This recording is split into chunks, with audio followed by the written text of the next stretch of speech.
Assume कर लो तुम्हें एक वॉर जोन के सिचुएशन में मैंने डाल दिया होगा और इन 4 वेपन में से तुम लोग को सिर्फ एक वेपन यूज़ करना होगा। 90% लोगों ने इन 3 वेपन में से एक वेपन को चूज़ करने का सोचा होगा और जितने भी 10% लोगों ने ये वेपन को चूज़ करने का सोचा है तो in back of the mind तुम लोगों ने इसे एज एन ऑफेंसिव वेपन करके यूज़ करने का सोचा होगा। और यही सेम चीज़ होती है हमारे इस एनिमे के प्रोटैगनिस्ट के सामने जिसका नाम है इवातामी नाओफुमी।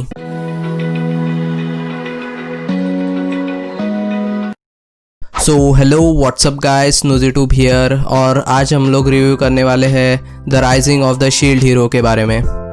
मैंने मोस्ट प्रोबेबली 2 ऑप्शन दिए थे एनिमे से रिगार्डिंग, इंस्टाग्राम पे पोल रख दिया था तो तुम लोगों ने मेजॉरिटी के लिए the Rising of the Shield hero पे ज़्यादा वोट कर दिया। हम लोग मोस्ट ऑफ द एनिमेस देखते हैं जहाँ पे मेन प्रोटैगनिस्ट हमेशा करेजियस रहता है और कॉन्फिडेंट रहता है और इवेंचुअली वो पूरे सिस्टम के अगेंस्ट खड़ा रहता है और एक करेजियस विक्ट्री दिला के लाता है और उसका मेन प्राइमरी मोटिव रहता है बीइंग ऑफेंसिव। इस एनिमे के डायरेक्टर है टाकाओ आहो और इसके राइटर है आनेको युसागी। इसके जॉनर के बारे में बात की जाए तो एक तरह से डार्क फैंटेसी इसेकाई एनिमे है। इसके नॉवेल के बारे में शोनेन कहा गया है लेकिन इसकी जो एनिमे है वो सेनिन बताती है। I am not sure, Wikipedia भी इस मामले में कंफ्यूज है। और इसकी ओरिजिनल रन है जनवरी 9, 2019 से लेके 2020 तक प्रेजेंट दिया है, लेकिन ये एनिमे का फर्स्ट सीज़न ऑलरेडी एंड हो चुका है। अब बातें हैं इस एनिमे के प्लॉट के बारे में। इस एनिमे में इवातामी नाओफुमी नाम का एक प्रोटैगनिस्ट रहता है जो एवरेज जापानीज टीनेजर रहता है। इवेंचुअली उसको एक पैरेलल वर्ल्ड में समन किया जाता है along with the 3 other mens और वो तीनों जन भी एक पैरेलल वर्ल्ड की तरफ से इस दुनिया में आए रहते हैं और उन 4 जनों को एज एन कार्डिनल हीरोज के नाम से इस दुनिया में जाना जाता है। इन कार्डिनल हीरोज की जॉब ये रहती है कि इंटरडायमेंशनल में जितने भी मॉन्स्टर्स और जो होड्स आती रहती है उनके साथ फाइट किया जाए। जैसे ही ये चारों जन समन हो जाते हैं उन लोग को अपने हिसाब से एक डेजिग्नेटेड वेपन्स दिए जाते हैं। एक को स्वॉर्ड दिया जाता है, दूसरे को स्पीयर, तीसरे को बो दिया जाता है और हमारा जो प्रोटैगनिस्ट रहता है वो शील्ड के साथ अटक जाता है जो कि एक डिफेंस वेपन रहता है। तो जब वो चारों हीरोज़ उस टाउन के राजा से सामने आ जाते हैं तो इवेंचुअली जो 3 जन रहते हैं जिनको स्पीयर, बो और स्वॉर्ड मिल जाती है उन लोग को पूरे किंगडम का फुल सपोर्ट रहता है और उन लोग को ज़्यादा एलाइज मिल जाती है। लेकिन हमारा जो प्रोटैगनिस्ट रहता है उसका कोई साथ नहीं देता। मोस्ट प्रोबेबली पूरा किंगडम उसके अगेंस्ट ही रहता है। इवेंचुअली उसको एक आशा की किरण दिखाई देती है और एक लड़की उसका साथ देने के लिए तैयार हो जाती है और अगले दिन ही नाओफुमी के जितने भी गेयर्स रहते हैं वो चोरी हो जाते हैं। उसे फॉल्सली सेक्सुअल असॉल्ट के नाम पे अब्यूज़ किया जाता है और पूरी किंगडम उसे ट्रेटर के नाम से बुलाने लगती है। इस प्लॉट के बाद पूरा हमारा जो प्रोटैगनिस्ट रहता है उसका एक तरह से कैरेक्टर चेंज होता है, काफ़ी एक तरह से बैडएस हो जाता है और इवेंचुअली अपने आप को इम्प्रूव करने लगता है।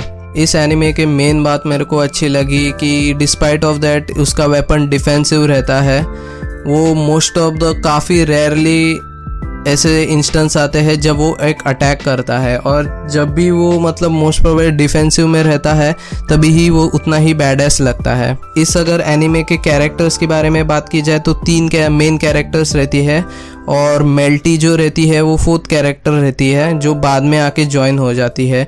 लेकिन 3 कैरेक्टर में से हमारा एक तो नाओफुमी रहता है, दूसरी एक डेमी ह्यूमन गर्ल रहती है जिसका नाम रफ्तेलिया है और तीसरी रहती है एक फिलो नाम की चिकन है या पता नहीं लड़की रहती है चिकन। वो मैजिकली ट्रांसफॉर्म हो जाती है और इवेंचुअली उसकी राइड हो जाती है प्रोटैगनिस्ट की। मोस्ट प्रोबेबली रफ्तेलिया ही रहती है जो ऑफेंसिव रहती है मोस्ट ऑफ द टाइम और हमारा प्रोटैगनिस्ट डिफेंसिव रहता है। लेकिन डिस्पाइट ऑफ दैट वो डिफेंसिव होने के बावजूद ही वो कमज़ोर नहीं रहता है।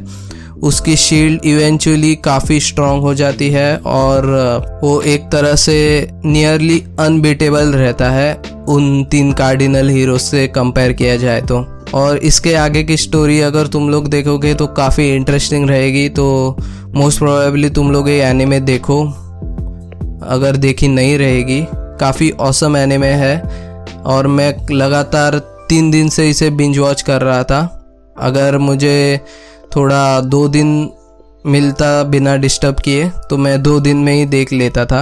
अब तुम लोग में से बहुत जन कमेंट करोगे कि यार मैं तो 1 दिन में पूरा 1 सीज़न ख़त्म कर देता हूँ। मुझे पता है तुम लोग 1 सीज़न में ख़त्म कर देते हो, लेकिन मेरा उतना स्टेमिना नहीं है और ये एक तरह से 25 एपिसोड की एनिमे थी तो मुझे और थोड़ा टाइम लग गया, समझा करो यार। ये ओवरऑल ये काफ़ी अच्छी एनिमे है और मुझे एक तरह से अच्छी ही लगी क्योंकि मैं स्लाइस ऑफ लाइफ देख के बहुत टाइम के बाद मैंने ऐसी एनिमे देखी जिसमें प्रोटैगनिस्ट बैडएस फील करता है अपने बारे में, और एक तरह से काफ़ी एक अच्छा एक्सपीरियंस में मिला ये एनिमे देख के। सो यस, अगर तुम लोगों ने एनिमे नहीं देखी रहेगी तो ज़रूर देखना, और वीडियो अच्छी लगी हो तो मुझे कमेंट में बता देना।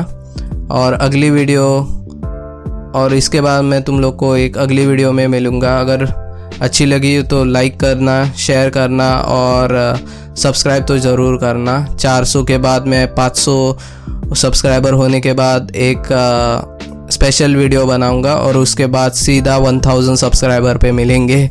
ओके सो 500 सब्सक्राइबर कर दो ये महीने में भी, देखते हैं कैसे होता है। और अनटिल देन मैं आप लोग को एक अगले वीडियो में मिलूँगा। सो टिल देन स्नूज़ी ट्यूब, चाओ।